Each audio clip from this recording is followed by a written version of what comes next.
Na uumpisahan ko na makatulong sa'yo kahit paano bibigyan kita ng 30,000 pesos. Ay, maraming salamat, Gusto Madam.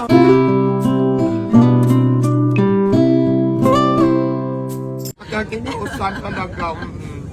May pera na ako, may pandagdag na ulit akong puhunan. Pasalamat tayo kay Ma'am Mara Tamundong. Nandito ngayon nilibre na tayo yung first 140, 40 na overload tapos 100 na chicken.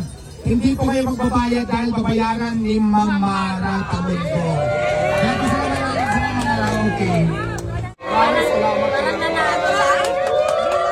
Bilang example lamang na tayong mga Pilipino ay walang pinipiling dapat tulungan. Kundi dapat pag nakita natin na nagsisikap, tulungan natin. Dahil ito lang yung paraan para lahat tayong makaangat. Ang hirap ng buhay ngayon, bawat sentimo ay mahalaga. Maraming salamat kasi isa kang inspirasyon at para sa 100 nakakain dito, ililibre ko na kayo. Oh my God! Maraming salamat din. Maraming salamat din sa iyo, Madam. Katagbibiro lang talaga ako kanina mangungutang ako. Pero alam ko naman marami kang pera, tatanggapin ko na din. Maraming salamat talaga. Sa kakinuusan talaga. May pera na ako, may pandagdag na ulit akong puhunan. Para sa 100 nakakain na, libre ko na. Ayan. Kaya palagpakan naman natin si Madam. Maraming salamat sa iyo, Madam.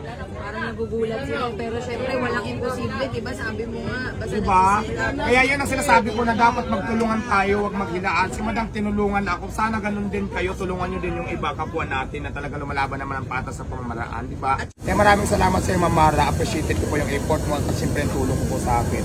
I love you, Ma'am Mara. Ingat. Yung mata na lang gumagalaw mga kababayan, no? Sa dami ba naman ang mga nagpapapicture. Ayan. No, pinaghandaan na ni Diwata, may upuan na talaga.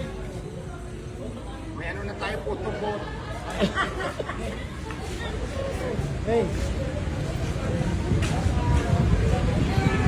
Dapat may pangalan dyan sa likod, Diwata.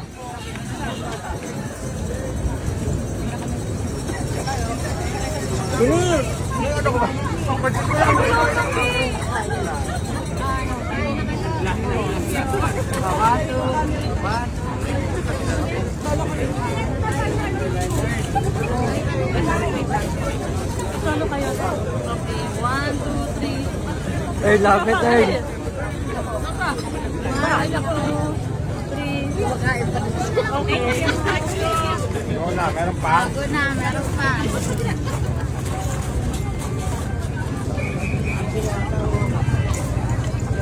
May tumatawag ha, mamaya na.